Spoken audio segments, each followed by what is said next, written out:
Então vamos lá então, pessoal. Bom dia, uma boa semana a todos. Essa semana vamos iniciar dando continuidade ao nosso conteúdo, que nós começamos a falar sobre a região sul. E a nossa aula hoje, ela vai começar lá na página, nossa aula começa lá na página 10 e vai até a página 17.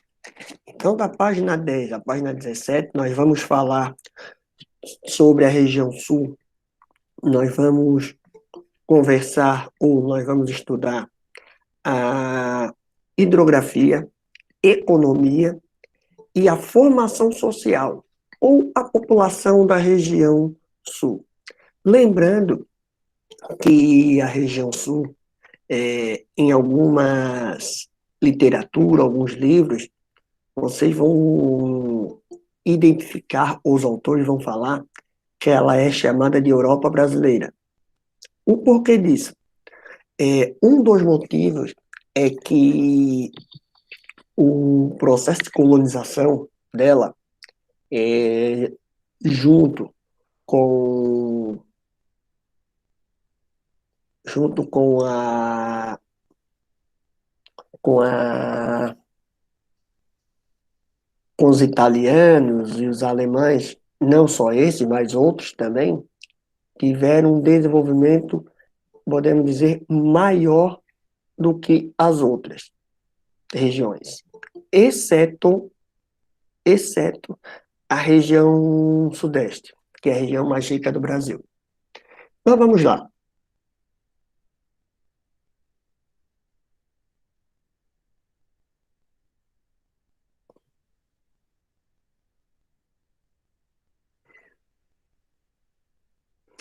Não é essa que eu quero compartilhar. Quero compartilhar. Cadê?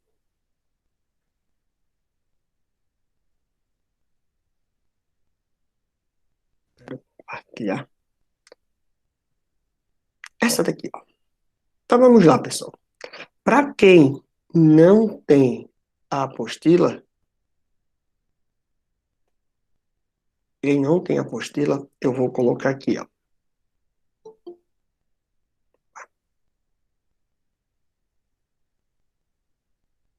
Quem não tem a apostila, vamos colocar aqui.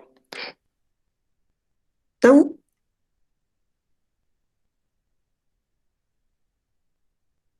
vamos lá. Hidrografia. Quando nós falamos de hidrografia, nós estamos falando de rios. E esses rios da região sul, ele tem algumas características bem interessantes. Uma das características que ele tem é que nós vamos ter quatro bacias hidrográficas: o Atlântico Sudeste, o Atlântico Sul, do Paraná e do Uruguai. E cada uma dessas bacias hidrográficas vão ter a sua importância para o desenvolvimento da, da região. E se vocês notarem ali, a bacia do Uruguai, onde ela vai pegar não somente o Santa Catarina e Rio Grande do Sul, ela vai também pegar uma parte dos países vizinhos, da Argentina e do Uruguai. Já o Atlântico Sudeste vai pegar a parte norte do Paraná, e o Atlântico Sul vai pegar aonde nós moramos, e a do Paraná vai pegar a outra parte. Então, quando nós falamos de bacia hidrográfica, estamos falando de volumes de água ou volumes de rios que vão ajudar no deslocamento, no desenvolvimento, porque nós sabemos que nessas áreas onde nós temos um grande volume de rios, o transporte, muitas vezes, ele começa a ser mais fácil, mais barato do que o rodoviário aéreo. Porém, nessas regiões, muitas vezes nós não temos toda esse desenvolvimento dessa desses rios. E uma grande importância que nós temos, um grande rio que nós temos de grande importância aqui em Santa Catarina, nós podemos dizer, que é o rio Itajaí-Açu. O rio Itajaí-Açu, ele vai trazer um desenvolvimento muito grande para a região, porém, ele vai trazer também alguns problemas socioambientais. Problemas socioambientais são esses, professor. Exemplo, o volume de chuva, muitas vezes por causa das mudanças climáticas, e a forma de relevo que está localizado o rio Itajaí-Açu, ele vai ter alguns problemas relacionados à enchente. O volume de chuva muito alto, o solo não consegue absorver toda a água e o rio ele não consegue suportar tanto volume de água, ele transborda e ele começa a trazer sérios prejuízos para a região. Aí onde nós temos as enchentes. Quem já foi na região de Blumenau, ali no Vale do Itajaí, sabe que o rio, principalmente o Itajaí-Açu, ele corta o Vale do Itajaí e ele tem um volume de água relativamente alto. Aí vocês imaginem, com o volume de água alto, ele não vai conseguir suportar toda aquela vazão, ele vai começar a extravasar. Ele extravasando, ele começa a inundar as cidades. Ele inundando a cidade, começa a trazer grandes prejuízos para todo, para todo o percurso dele. Quando nós falamos de enchente, como por exemplo essa inundação em 2013, que está ali na apostila, vocês vão ver que muitas vezes o volume de chuva é muito superior em um período que o rio não consegue suportar toda a vazão. E aí começa a dar uma série de prejuízos, tanto materiais, como financeiros, até mesmo de vidas. Fala um pouco sobre a cidade de Blumenau. A cidade de Blumenau, ela tem um rio que corta a cidade, e aquele rio é inimaginável que ele poderia ser extravasado. E foi isso que aconteceu. Aí a cidade de Blumenau, eles tiveram a ideia, os gestores, de fazer uma festa para trazer um pouco de alegria para aquela população. Foi aí onde eles criaram a Oktoberfest, para trazer um pouco de alegria para aquela população que estava sofrendo muito. E se vocês notarem em períodos, aquela região sempre afetada, devido à forma de relevo que ali está localizado, propício principalmente para esses eventos naturais. Outro fator importante na região sul do Brasil é a produção de energia. Nós temos algumas bacias hidrográficas que elas vão ser importantes para a produção de energia. E essa produção de energia vai ajudar a manter a energia elétrica no sul e no sudeste e parte do sudeste do Brasil. E aí onde nós vamos ter a bacia hidrográfica que vai ajudar a produção de energia, que é a bacia hidrográfica do Paraná. Essa bacia hidrográfica do Paraná vai ajudar nesse processo de produção de energia. Ou seja, a bacia do Paraná, ela é o potencial aproveitado da bacia alto, chegando a 41.560 mil watts. Ou seja, corresponde a 47% de tudo que é produzido no Brasil. Então, essa bacia hidrográfica ela é muito importante para vários setores da economia.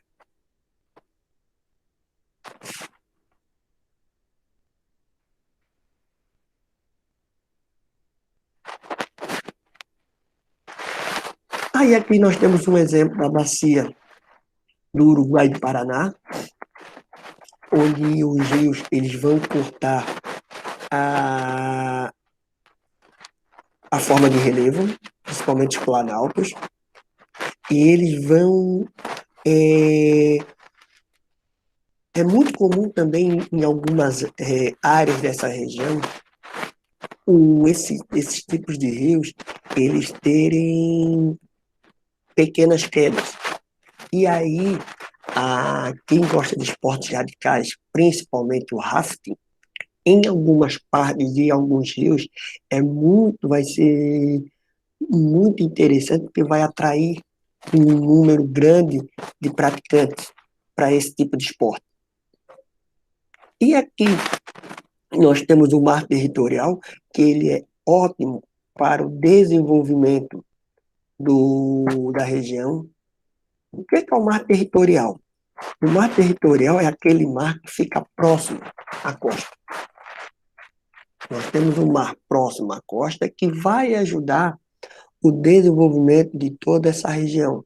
Lembrando, uma região ou uma área que tem ou que temos uma ligação com o mar, o processo de integração, principalmente devido aos portos, à eficiência, ele vai ter um desenvolvimento maior do que cidades que não têm. Professor, então toda cidade que é banhada pelo mar é mais desenvolvida que as outras? Não. Mas ela tem uma vantagem a mais, principalmente para o comércio. Exemplo, de navios, de barcos, e sem contar que a economia ela é baseada principalmente devido à troca de mercadorias. E ali também nós não podemos esquecer também que nós vamos ter os pescadores, que é uma fonte econômica importante. Aí quando eu estou falando de pescadores, eu estou falando desde aquele artesanal até aquele industrial. Nós temos portos, que vai ter uma influência muito grande na região. Exemplo, Porto de Itajaí. Quem já foi no Porto de Itajaí sabe que a estrutura é enorme. A estrutura do porto é enorme. Então, ali, a economia ela vai gerar uma riqueza muito grande para o município.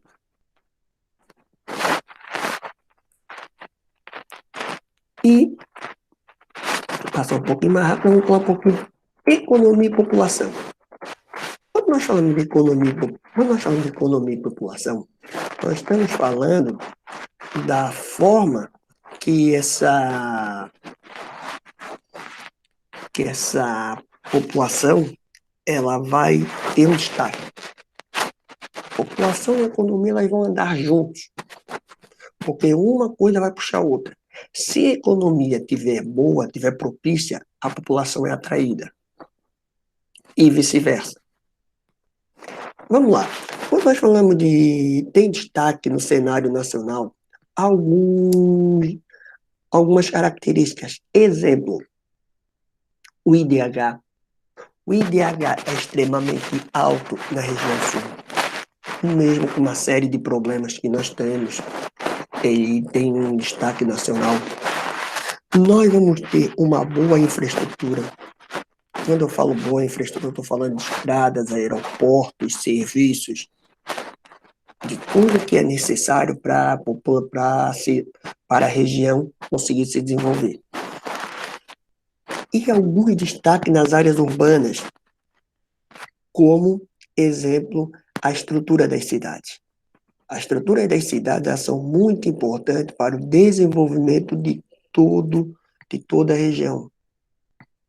E também nós vamos ter uma característica importante, que 16% do PIB nacional, do Produto Interno Bruto, é produzido na região sul.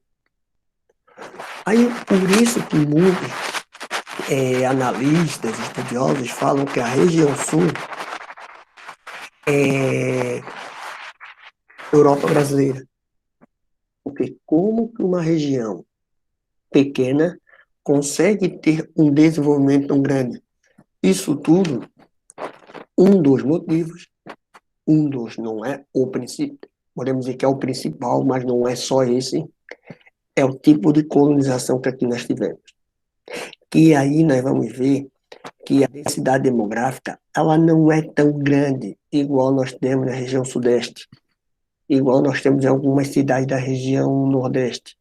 Porém, alguns centros urbanos, eles têm algum destaque, ou destaque, podemos dizer assim, no momento as três capitais, elas têm um destaque a mais. E outra coisa importante que é interessante falar sobre a região sul, Paraná e Rio Grande do Sul, as duas principais cidades são as capitais, Curitiba e Porto Alegre. Já em Santa Catarina, há uma diferença. Ou seja, no Paraná e no Rio Grande do Sul, as capitais são as cidades mais populosas. Em Santa Catarina, não. Florianópolis não é a cidade mais populosa. A cidade mais populosa que nós temos é Joinville. E por que Joinville não é a capital? Aí nós vamos ter que ir lá na história e ver como que foi a colonização, como que foi o processo de desenvolvimento.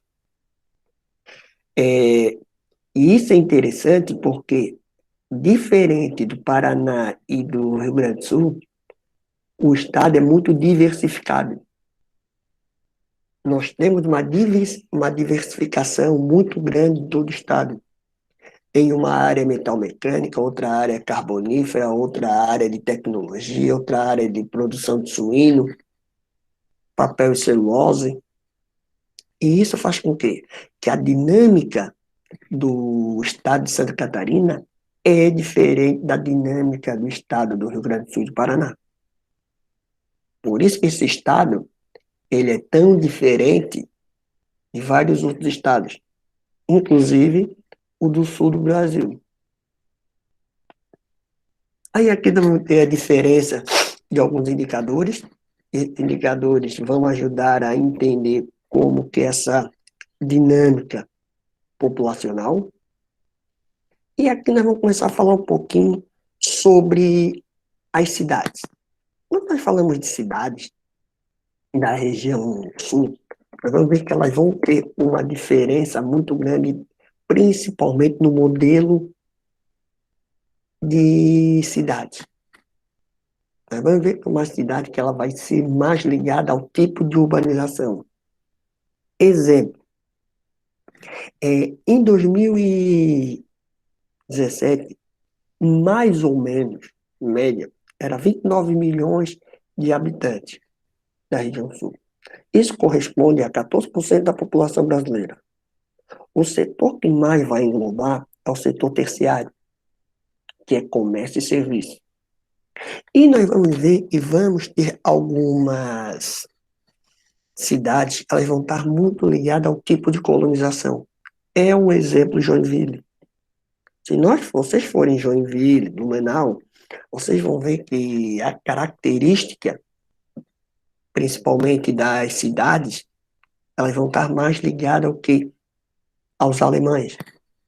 Porque foi colonização alemã naquela região de Joinville que fizeram com que as cidades, as edificações, elas fossem ligadas a remeter um pouco os imigrantes alemães. Se vocês forem para o sul de Santa Catarina, ali na região de Criciúma, vocês vão ver que já vai ter uma relação com os italianos. Nova Veneza, aquela região. Se vocês forem para o Rio Grande do Sul, principalmente para a Serra Gaúcha, Caxias do Sul, vocês vão ver o quê? E vai ter uma colonização italiana. Então, isso foi muito diversificado e ajudou a ter essa formação que nós temos de Santa Catarina, da região sul. E isso é interessante porque mesmo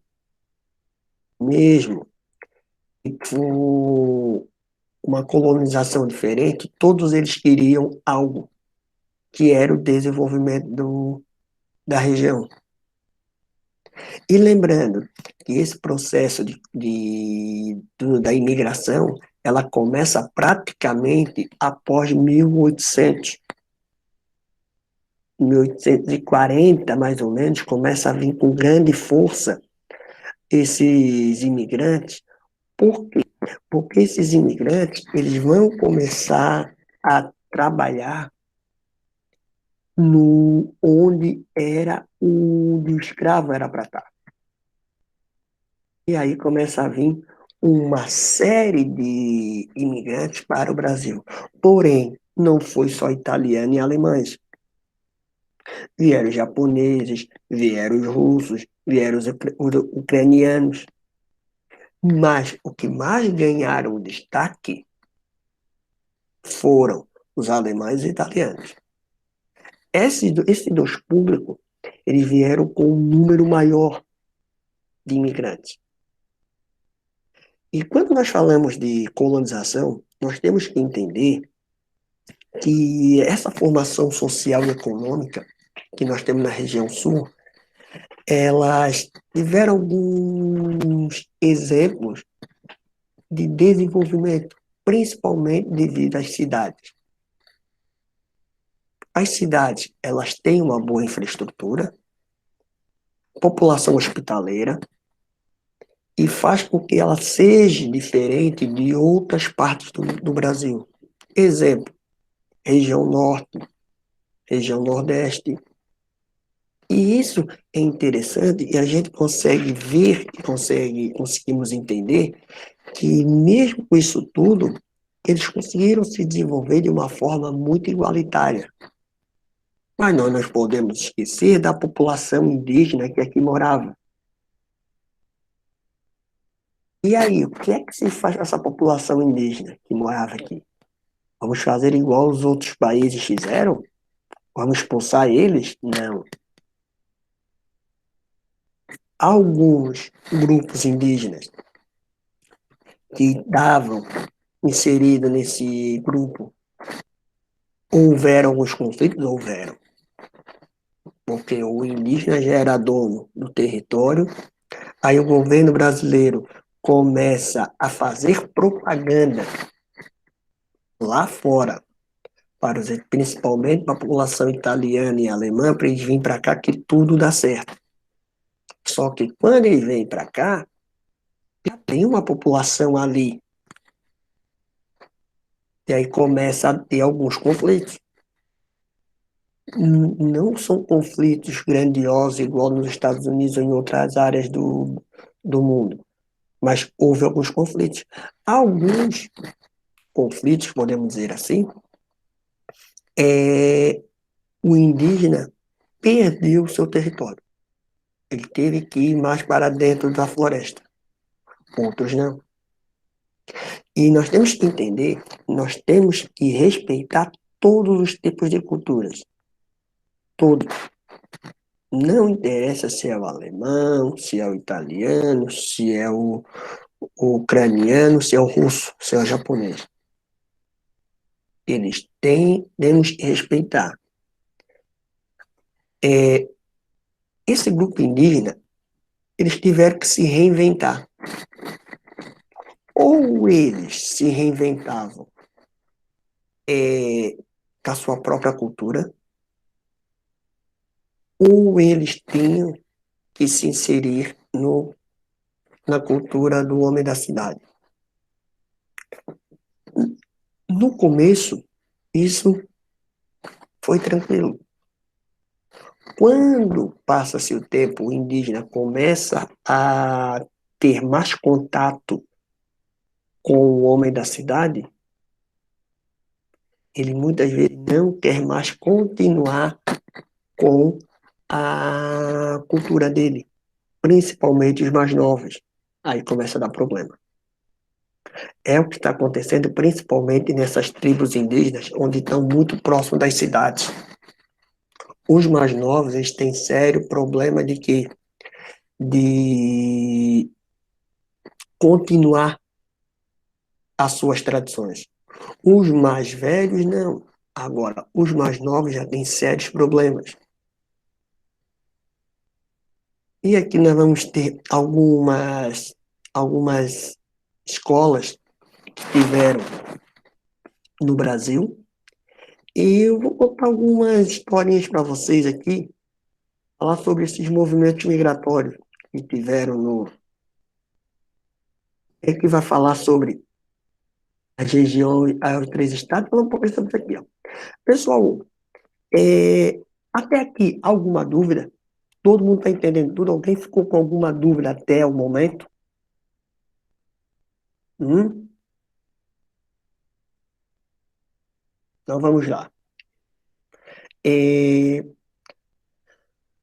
o Brasil passou por alguns problemas, ou passou por algumas dificuldades, podemos dizer assim, o seu, principalmente os alemães e italianos. Por que eu falo isso? Porque o Brasil ele fez uma propaganda muito grande na Europa, como se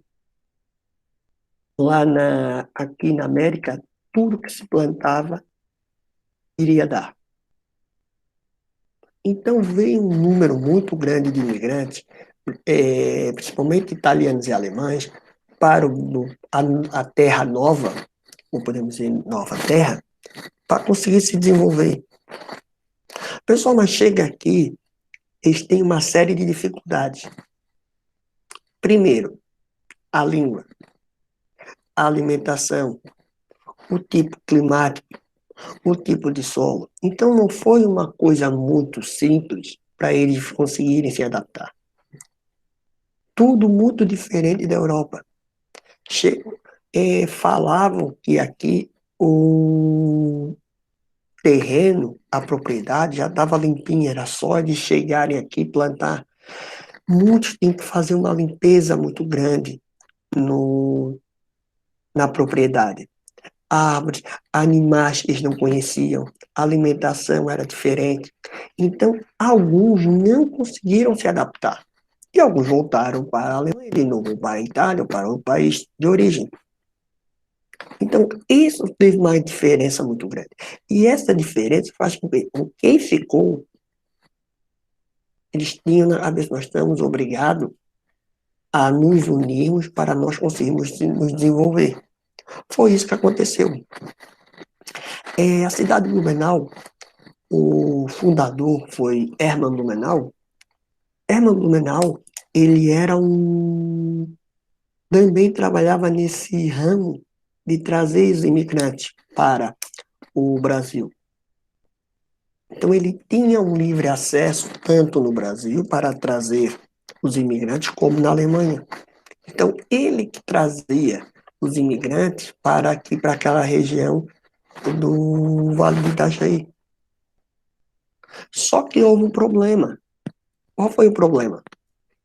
Em 1940, de 1939 a 1945, a Segunda Guerra Mundial. Algumas escolas, como está ali nessa placa, ela era bilíngue. Dando um exemplo, falar português e alemão. Em algumas cidades falava-se o quê?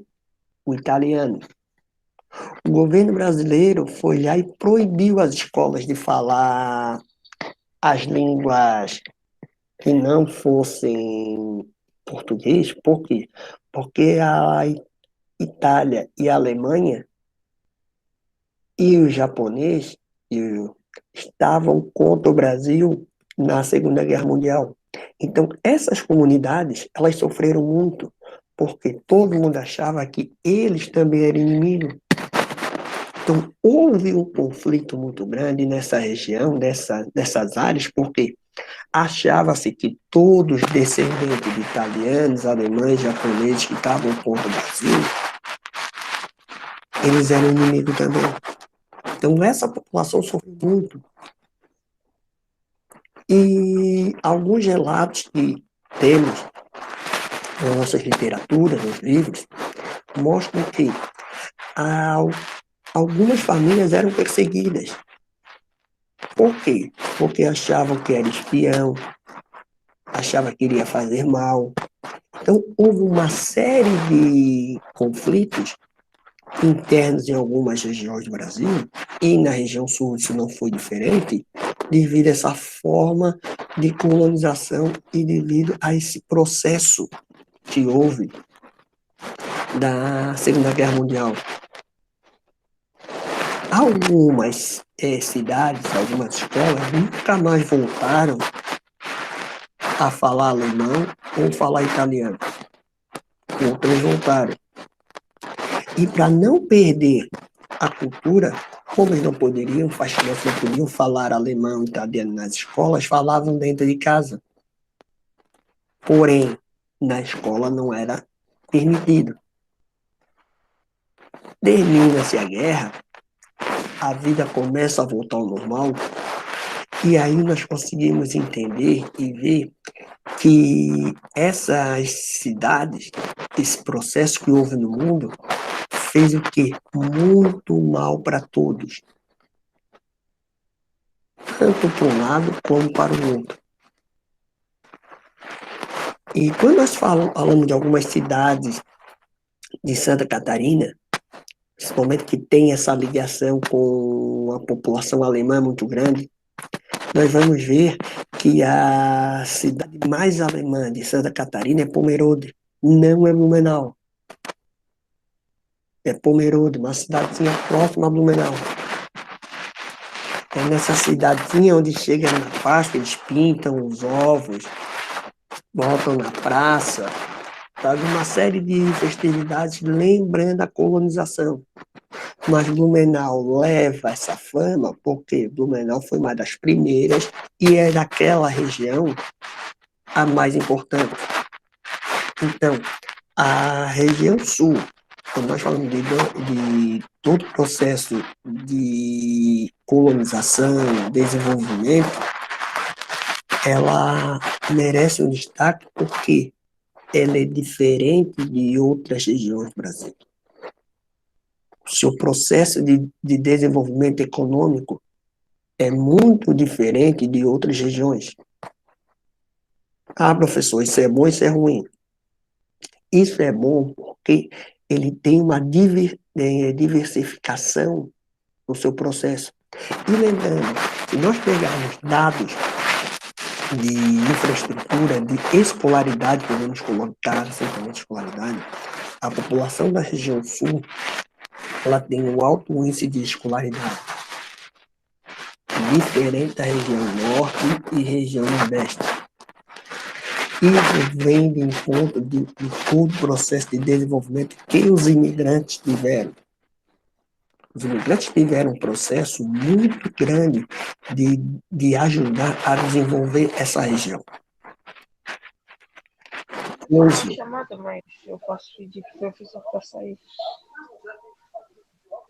porém, esse processo ele é muito interessante porque vai ajudar